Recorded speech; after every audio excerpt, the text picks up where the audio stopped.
Santos Americanos.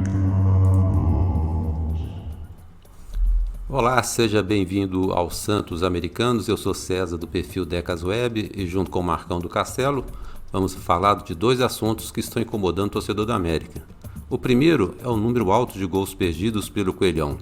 Deficiência do nosso setor ofensivo ou méritos dos goleiros adversários que querem se consagrar jogando contra um time da Série A? Vamos falar também da entrevista de Wagner Mancini após o último clássico, onde ele afirmou que Arthur e Adson podem ser vendidos pelo clube a qualquer momento. Cedo demais ou vale a pena correr o risco e esperar que eles se valorizem ainda mais? Mas antes de começar, não deixe de se inscrever no nosso canal do YouTube, mesmo que você esteja nos ouvindo por uma das plataformas de áudio em que o programa está disponível. Deixe também o seu like, comentário, sugestão e nos acompanhe nas redes sociais do @Santos Americanos no Instagram e Facebook, o @Santos Americanos no Twitter ou nas redes sociais do Marcão do Castelo ou Decas Web. Se você puder ajudar com a manutenção deste canal com qualquer valor, o nosso Pix é podcastsantosamericanos@gmail.com da Caixa Econômica Federal. E hoje, no final do episódio, tem uma novidade no Santos Americanos. Esperem e escutem. Marcão, é deficiência do nosso setor ofensivo ou realmente são os goleiros adversários que estão querendo se consagrar contra o Coelhão? Tudo bom? Tudo bem, César? Nação americana, diretamente aqui do sul de Minas. Aliás, encontrei com alguns torcedores do América aqui em Pouso Alegre. E feliz de volta ao programa. Pergunta capciosa essa sua, né, César? Isso aí é um tema... Você tá falando isso, eu tô resgatando agora na memória os gatilhos mentais. Você foi falar de semana passada do Caburé na Copa do Brasil, teve gente que não gostou. Agora você tá fazendo um gatilho mental aqui dos gols perdidos do América. Mas isso, faz quanto tempo que a gente conversa sobre isso? Faz tempo já.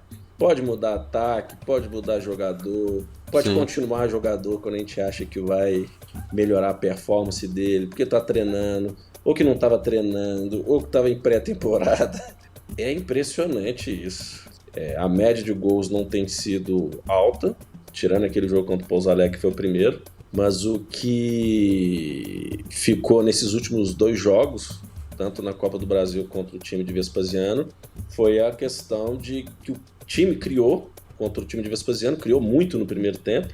Antes do apagão contra o time de Tocantinópolis, criou também, mas é aquela coisa, criou muito e na hora de acertar a casinha tem um ser iluminado. Será que tem um santo debaixo do gol? Não é, ao meu ver, é ineficiência mesmo dos nossos atacantes ou até jogadores de meiuca, de colocar a bola na casinha. Não sei o que você acha, porque o goleiro tá lá para isso mesmo, gente. Eu que fui um grande goleiro na década de 80, a função do cara é pegar ali a bola e evitar o gol. Mas tem bola que é defensável, né? E as bolas do América, dos nossos atacantes da meiuca, são defensáveis. Vou colocar um mérito numa defesa do cara do time de Vespasiano, que ele pegou de pé esquerdo, e do rapaz do Tocantinópolis, que ele pegou uma bola difícil demais. Agora o resto... Aquela do Benítez, né? Mas essa do Benítez eu acredito, ao meu ver, eu com a minha larga experiência como goleiro, aquela é defensável. É uma no primeiro tempo, antes do apagão, que ele fez uma defesa no canto, assim, ele pegou com a mão direita, foi uma defesaça. Agora, as outras bolas defensáveis. Então, ao meu ver, eu quero ouvir sua opinião também e peço a nossa audiência que comente aí se a gente tem consagrado os goleiros ao redor do Brasil ou se é incompetência dos nossos jogadores.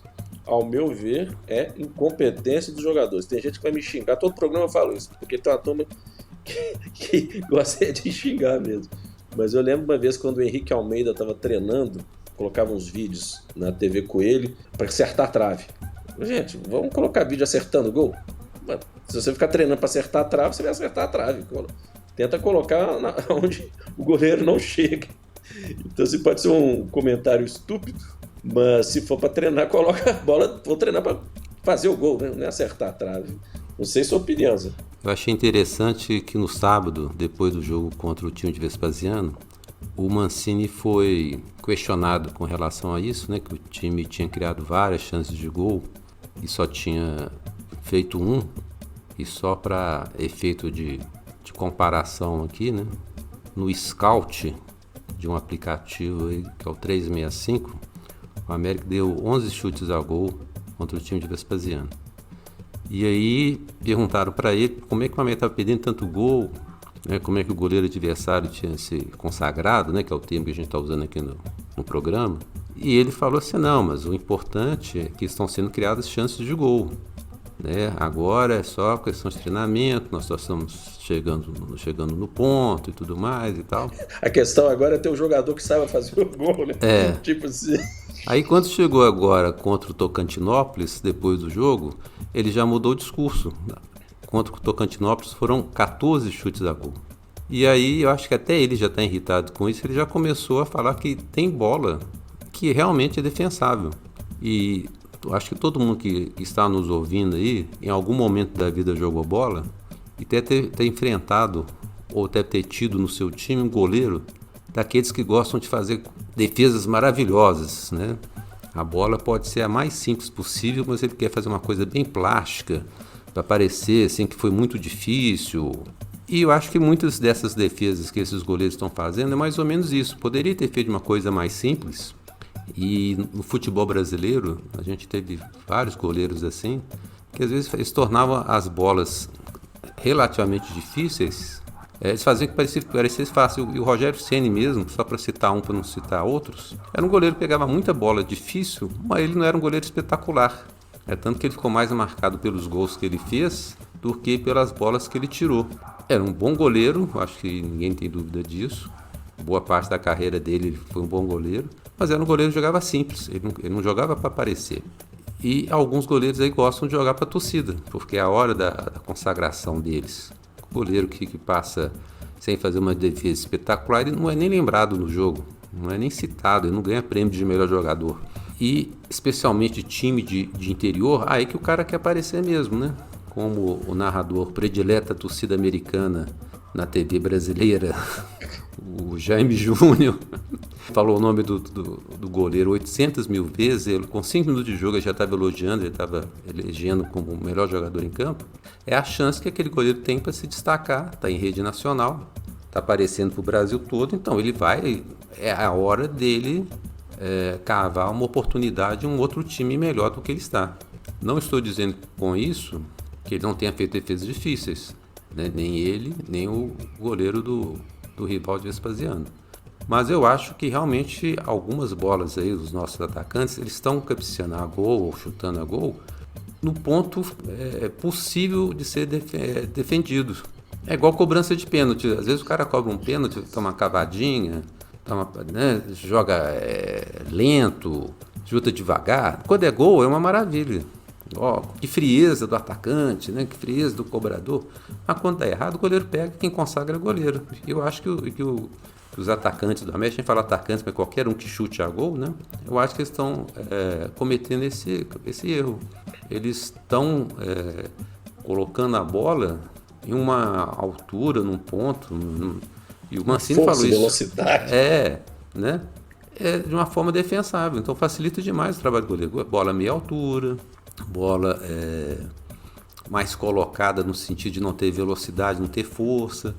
Então, quem assiste, né, quem chega antes no estádio para ver o treinamento dos goleiros, né, antes de começar as partidas, você vê que o treinador de goleiro ele dá aquela bolinha assim, mais no cantinho, mais no alto. Né? O goleiro pega todas, porque é o treinamento deles que faz isso, né?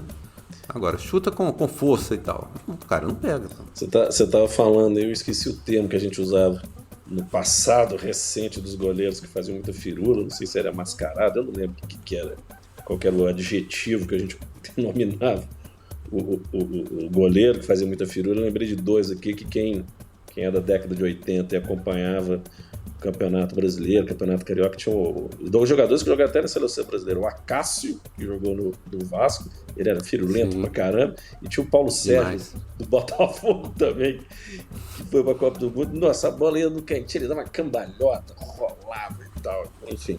Mas vamos falar o que interessa. O que tá dando tiriça é ver o Aloysio, é ver Felipe Azevedo, porque o Felipe Azevedo, quando eu participei da Terça do Coelho, eu perguntei ao Felipe, nem chamei de Felipe Azevedo, deixa eu te falar, você é um jogador maduro e tal, o que você vai aprimorar esse ano na sua autocrítica e tal. Eu falei assim, não, estou treinando bastante e até o Mancini cobra muito de mim, é puxar, que ele joga na esquerda, é dar aquela puxadinha para a bola com a perna para chutar com a perna direita. Pô, é a única jogada que ele tenta fazer. E até agora ele não conseguiu fazer uma certa. Então, assim, Azevedo tá dando uma preguiça, o Aloysio Boi Bandido, uma preguiça. O Matheus Gonçalves nem joga mais, porque. E o Dadá Belmonte, vocês vão me desculpar. Aquele é um Felipe Amorim disfarçado, porque não é possível. Ele é muito. É um Thiago Silvi. Putz, Thiago Silvio. O Thiago Silvio ainda fazia gol, né? O Dadá Belmonte, ele entra e eu tenho a nítida impressão que ele vai ser expulso a qualquer momento também. Não sei se ele chega elétrico demais. Então, assim, esses jogadores do ataque, a gente tem que torcer rapidamente para o Everaldo entrar em forma. Perdia gol também. Perdi bastante. Agora, o Mikael, por que eu tô falando do Everaldo? Porque com a possibilidade do Everaldo voltar e o Mikael, se os santos americanos abençoarem ele voltar na forma física e de finalização que ele tinha no esporte, acredito que a performance do nosso ataque vai melhorar. O Mateuzinho até entre altos e baixos, né, César? Assim, a gente até comentou no último programa que ele tem sido destacado, contra o time de Vespasiano ele foi mal, ao meu ver. Agora, tem outra coisa também, a galera fica pé da vida com o Juninho em relação a perder gol, pô, não é a do cara. Aí fala assim, mas se o cara chega ele tem que fazer gol, mas não tem cacuete, gente. A mesma coisa de colocar o Wellington Paulista para ser lateral direito. Não é a dele. Se os atacantes que treinam para isso perdem gol, por que o Juninho não pode? Está no direito dele, né? Não que deva, né? Mas não é preparado para isso. Mas o Marcão, fazer só uma recordação aqui, dos jogos da América nessa temporada. A América começou o ano brilhantemente vencendo de 4-0 o Pouso Alegre. Estou em Pouso Alegre, hein? Fiz questão de usar a camisa do América aqui na torcida do Vozão, aqui pelo shopping, pela região. Fiquei até com, né, o receio. Aí ganhou minguado do Vila Nova de 2-1, minguado do time de Barro Preto por 1-0, empatou em 1-1 com o Atlético, ganhou minguado do Democrata e Governador Valadares 2-1, empatou com Ipatinga 1-1, empatou com o time de Vespasiano 1-1, empatou com o grande Tocantinópolis 1-1. E o que eu vejo, fala-se muito no bom ambiente do América. E parece que o ambiente é tão bom que todo mundo quer que o outro faça o gol. O Aloysio teve na frente do gol várias vezes em Tocantinópolis, até mesmo contra o time de Vespasiano. Na frente do gol, mas ele tentou arrumar um jeito de mandar a bola para um outro companheiro.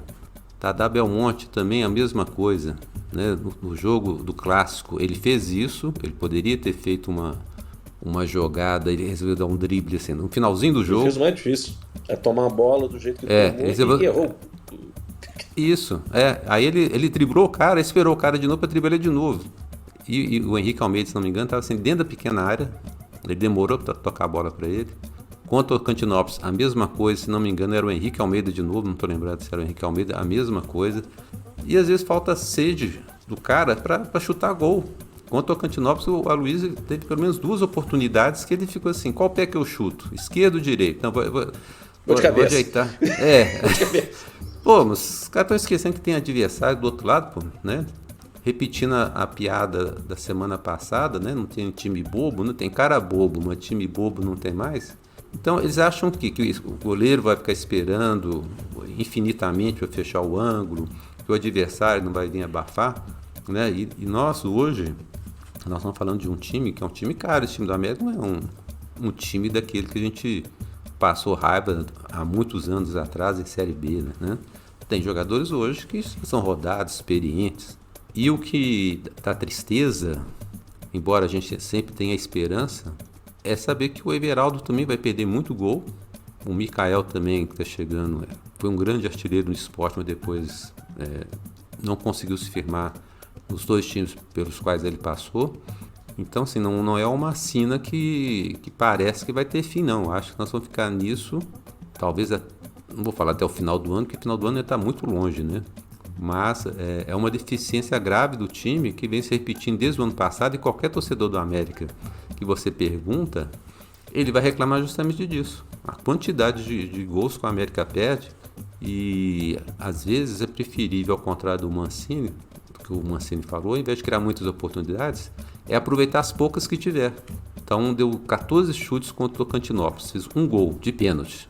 Deu 11 chutes a gol contra o rival, fez um gol. Então, preferível criar menos e ter uma paria, né? Ser mais certeiro, né? A questão, como diria o outro, inclusive quem diz a questão é o nosso ouvinte, o Daniel, que faz aniversário, torcedor do América, agora em março. A questão é que o problema não é de 2 anos só que você está falando, não. Isso aí deve ter pelo menos vou chutar, pelo menos uns 10 anos. Depois a gente vai fazer um levantamento. Não, mas é o que eu estava falando. Antes era jogador de Sim. Série B, né? Agora nós estamos com um time de jogador de Série A, mais caro, né? O cara, até de nome, o Luiz é um cara de nome de seleção da China. Aí a discussão é outra. Se você pegar o Luiz Boi Bandido no tempo áureo do São Paulo e se jogasse hoje, seria diferente. Se pegasse o Wellington Paulista no tempo áureo aí, até do rival, ou do Botafogo, né, que ele jogou no Botafogo e fez muitos gols, se não me falha a memória, o Santos também ele fez muitos gols. Pega o Wellington Paulista naquele tempo. Hoje, óbvio que a performance dele seria melhor. O Azevedo nunca foi um jogador de fazer, né, não é a função dele fazer muitos gols, mas o que eu penso é o seguinte, se você fizer um levantamento, eu entendo que no passado a gente disputava a Série B, era outro momento, a qualidade dos jogadores era outra, mas eu quero dizer o seguinte, é o número de acertos. Criaram dois lances durante o jogo, mas fez 50%. Agora, se você criou 5 e não fez nenhum gol, você entendeu? Eu tô querendo dizer isso. Esse histórico de não performar já dura anos. E aí quando você vê os comentários em grupos de WhatsApp, nas mídias sociais, é justamente isso. Nossa, sempre essa dificuldade. Para que sofrer contra o time do Tocantinópolis? Por que um jogo contra o rival a gente não mata o jogo? Mas tem anos. E qual que é o problema? Qual que seria o problema? Alguma coisa está errada. É o treinamento de bola na trave. Né? Não é sapo que está enterrado. Treinamento de bola na trave, é o campo, a grama do campo, vamos transferir o centro de treinamento Leandro Drummond, abraço para o Leandro Drummond, para outro lugar. Alguma coisa acontece, porque esse ano ainda está criando e não faz o gol, porra. Aí vem falar que está consagrando os goleiros pelo Brasil afora. Depois a gente não acha mais desculpa, porque quando se contratar, aí dá vontade de pegar o seguinte, vai vender um jogador desses aí, ou o Vitor Roque da vida, ou o Arthur da vida, né? Com esse dinheiro contrata então um cara que é finalizador, que cara assim, é o matador, é o Cristiano Ronaldo.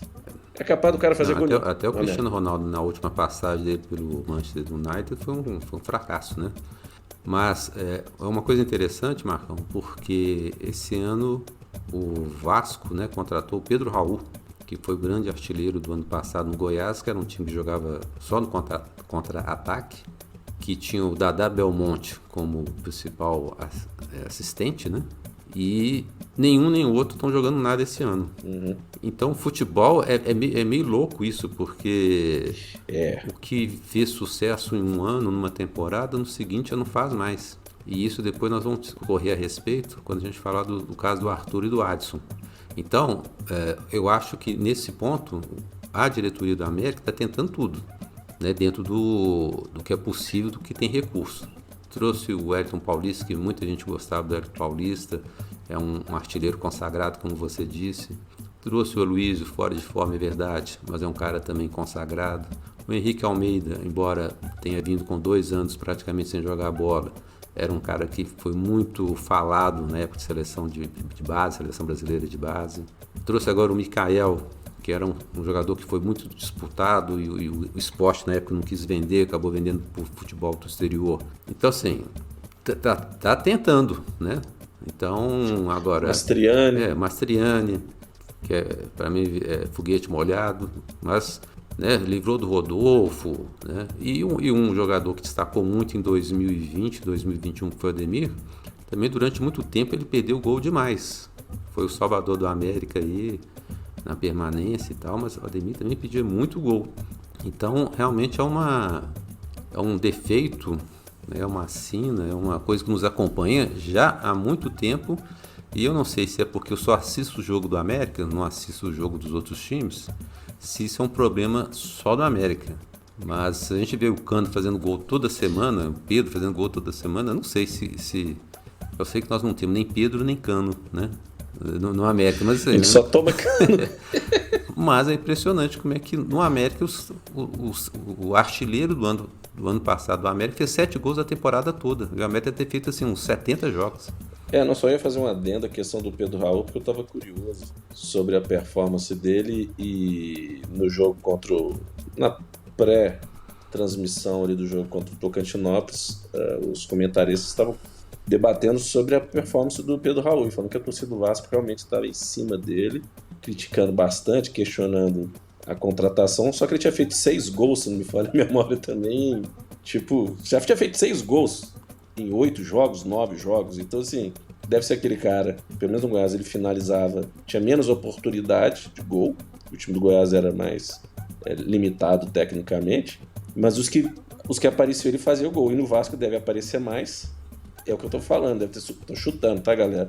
De 10 que surge ele guarda 1, e deve perder 9, cara a cara, e a torcida começa, pô, como é que contrata com um cara que foi artilheiro do ano passado no Brasil, sendo que ele finaliza tão mal? Aquilo, né, César? Nós somos bipolares, mas exigimos um ataque mais efetivo.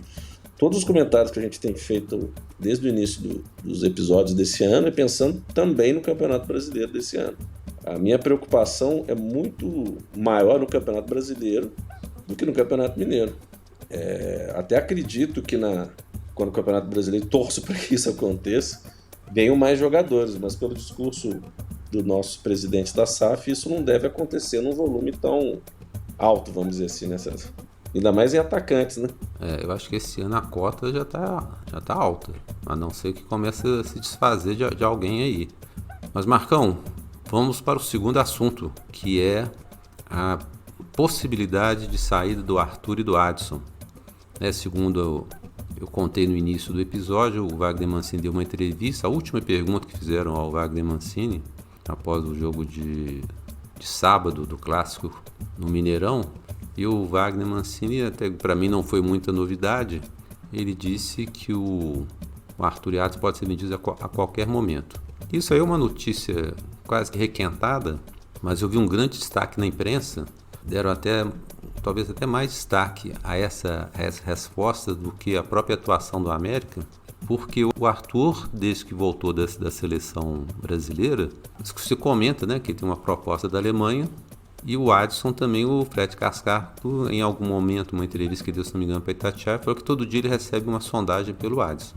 A pergunta que a gente colocou como tema é o seguinte: está cedo demais para eles serem vendidos? É melhor esperar e ver se eles valorizam ainda mais? Nossa, essa aí você colocou na dividida, eu contra o Ricardo Silva, aquela dividida assim, vai que é sua, Marcão. Complicado, porque nós já comentamos também sobre a deficiência no mercado brasileiro de jogadores, tanto nas laterais de qualidade, que é o caso do ataque do Adson, que foi um dos destaques da Copinha, como da lateral direita, que eu acho que é mais deficiente ainda, no mercado até mundial, questão do Arthur. E aí você pensa, tudo bem, o América não virou, quer dizer, já é SAF, mas não tem um investidor, precisa de dinheiro, né? Precisa de receita para o restante da temporada, mas ao mesmo tempo, se a gente vende o Arthur, vende o Adson, principalmente o Arthur. Quem que vai disputar a posição? Eu tô sendo simpático, disputar a posição com o Nino Paraíba, porque para mim tem que vir para ser titular. E pelo que mostrou nos poucos minutos, o Arthur já merece a titularidade. O Adson, já acredito que ainda é o processo mais lento. Mas ao mesmo tempo, César, é aquela coisa. Vai que futebol, aquela célebre frase, é uma caixinha de surpresa. Vai que num jogo desse o cara machuca, vira um Henrique Almeida aí, 2 anos parado, para colocar ele no mercado. Tem um jogador aí do nosso rival aí, do Barro Preto, que fazia uns malabarismos. Ele era mais artista de ficar quicando a bola, artista de circo, né, de colocar quicando a bola na cabeça e saindo. Que falaram que ele ia ser o novo, né, fenômeno e tal, não sei o quê. Bicho, o cara quebrou a perna, ficou não sei quantos anos parado, rodou tudo que é time, encerrou a carreira, deve ter encerrado a carreira com nem 30 anos de idade.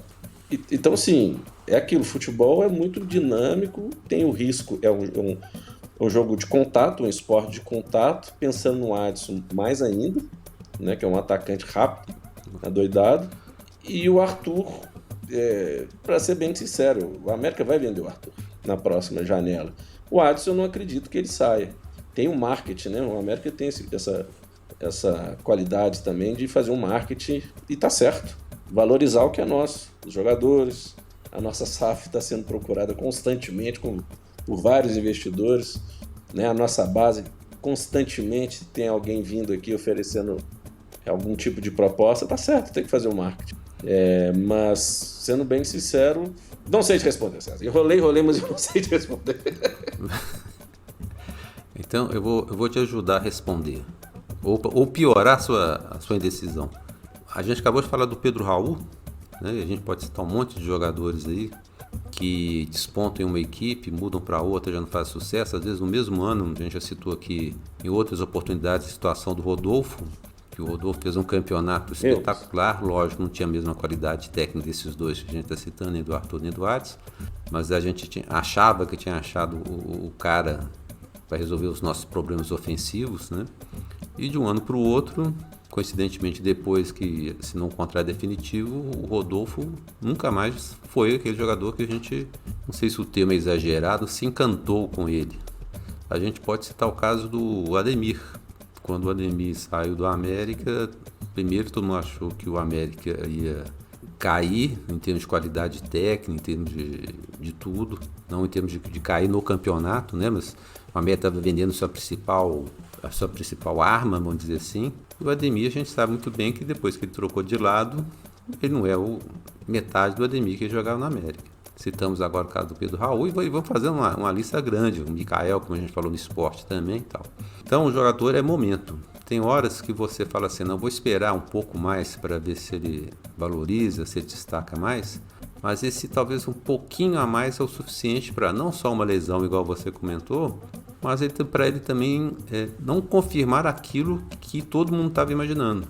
Às vezes você fica na economia, né? O pessoal gosta muito de viajar para o exterior, né? Comprar dólar, ou mesmo para a gasolina que está aumentando sempre. Não, vai ter um aumento, vai baixar, o dólar vai baixar, o dólar tem uma perspectiva que vai cair. Você fica esperando o melhor momento para comprar o dólar. Só que esse melhor momento nunca aparece, porque o dólar sempre está subindo, aí baixa um pouquinho, depois sobe de novo e tal. A gasolina vai baixar 5 centavos, você fica esperando a baixar, aí aumenta 20 centavos, 30 centavos. Então você nunca sabe, você quer acertar o momento certo. E jogador de futebol acha que também é assim. Às vezes você quer fazer a grande venda, esperar mais um pouco, mais 3 meses, mais um ano, no ano que vem ele vai estourar. E isso não acontece. E o América tem um caso muito claro, tem vários, mas um deles é o Mateuzinho. O Mateuzinho, desde que ele subiu, ele foi comentado na mesma situação do Arthur e de outros aí, que é a joia da base do América, o jogador que esteve com o Neymar, que esteve na seleção, que esteve não sei aonde e tal. O Mateuzinho foi vendido para Israel para falar que foi vendido, era uma promessa, né, que o América tinha com ele, que se aparecesse uma proposta para o exterior que ele seria vendido, apareceu os venderam para Israel. E venderam tão mal que o time não pagou, a América foi lá e pegou o jogador de volta. E podemos citar aí o caso do Zé Ricardo. Não, vamos segurar o Zé Ricardo. O Zé Ricardo tem uma proposta do Palmeiras. Não, o Zé Ricardo não sai, se for só isso aqui. O Zé Ricardo tem 3 meses que o Zé Ricardo está com o passe na mão. Ninguém contrata o Zé Ricardo. Teve o caso do Messias. O Messias é o melhor zagueiro, esse Messias seleção e tal. O Messias vendido para o Ceará por 1 milhão, 2 milhões. Então, tem horas que a gente erra, como foi o caso do Richarlison, que a América vendeu muito barato para o Fluminense, mas tem horas que a gente fica esperando demais e o momento passa e o time perde dinheiro.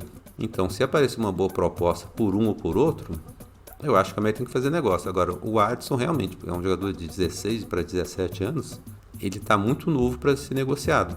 Mas às vezes é justamente por ser novo demais que ele tem uma capacidade de se valorizar ainda mais, e é isso que o exterior quer, que é um jogador novo, né? O exterior não vem aqui comprar jogador de 26, 27 anos, com raríssimas exceções, como foi o caso do Scarpa. né, que eu acho que nem foi comprado, na verdade o passe era dele.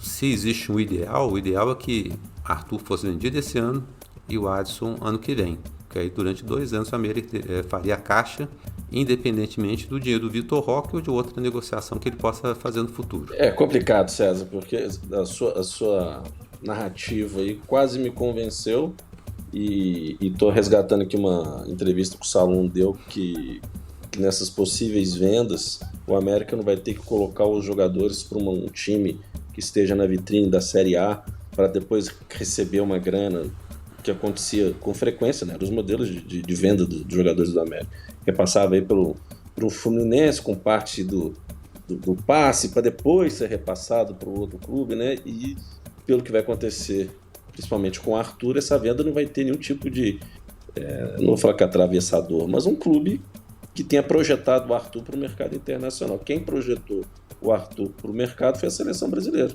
Foi a seleção brasileira sub-20, que foi campeão sul-americano e se disputando o Mundial na Tailândia e conseguir mais um título. Às vezes nem precisa de um título, mas ele se destacando, provavelmente o valor do passe dele vai ser ainda mais valorizado.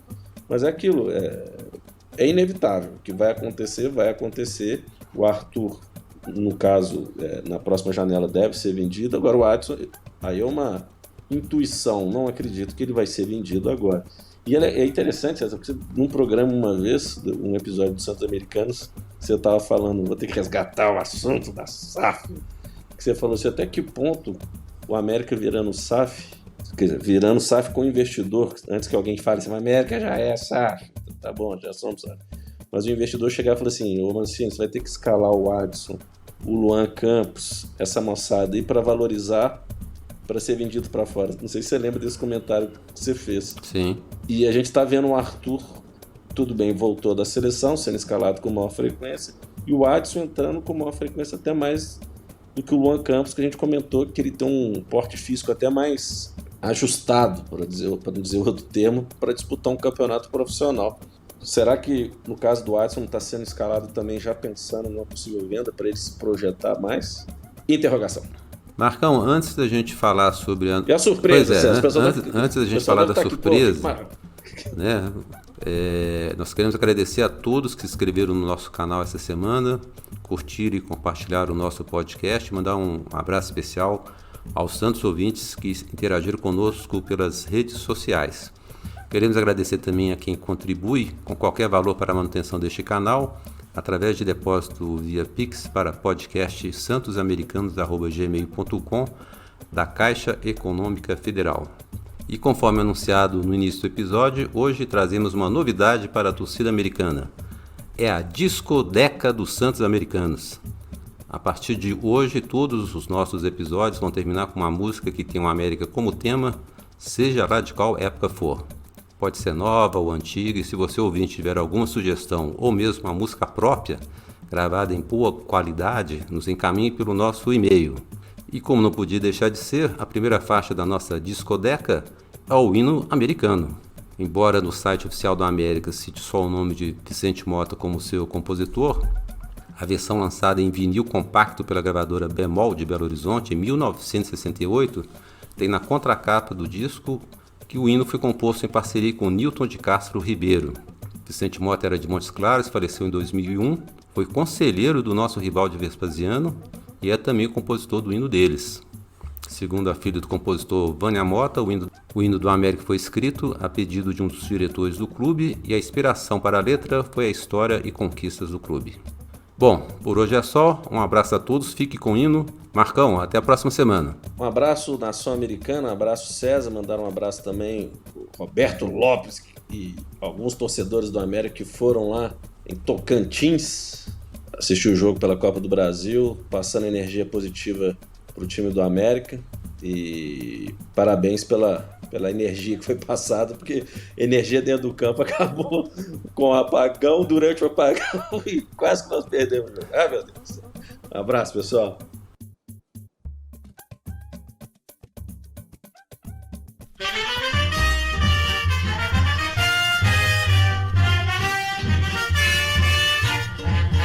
Mantendo nosso espírito esportivo, social e cultural, Vamos cantando o hino do América, tão famoso e tradicional, mantendo nosso espírito esportivo, social e cultural. Vamos cantando o hino do América, tão famoso e tradicional, e cantando nossa música querida, vibrando com amor no coração.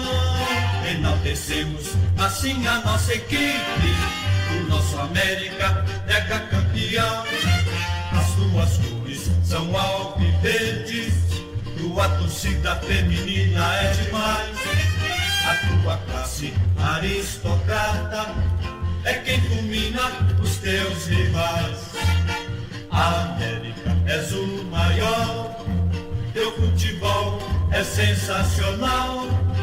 Cantamos para o mundo inteiro, tu és a glória do esporte nacional.